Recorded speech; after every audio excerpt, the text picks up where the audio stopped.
Ցավոք, այս ճանապարհն են ընտրել նաև նրանք, ովքեր իշխանության հասնելու իրենց քայլերում հաջողություն չունեցան, այդ թվում պայքարի մեր երբեմնի գործընկերները, եւ պարզվում է նրանց անհաջողության մեջ ենք մենք մեղավոր։ Ինձ համար պարզ է, թե ինչու են նրանք այդպես վարվում կամ այդքան փութաջանորեն քողարկում 2018-ին իշխանազավթներին աջակցելու սեփական քայլերը, իսկ միգուցե գալիք ընտրություններից առաջ պարզապես փորձում են ընդդիմադիր ձայներ փախցնել։ Երբ Հայաստանի պետականակործան կառավարիչների դեմ պայքարում մենք, մեզ մերժողների հետ կողքի կանգնում էինք հրապարակում, ենթարկվում բռնաճնշումների, փողոցում պայքարում բիրտ ուժի դեմ,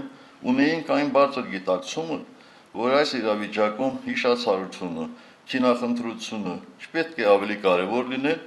քան խորտակման վտանգի ենթակա մեր ընդհանուր նավը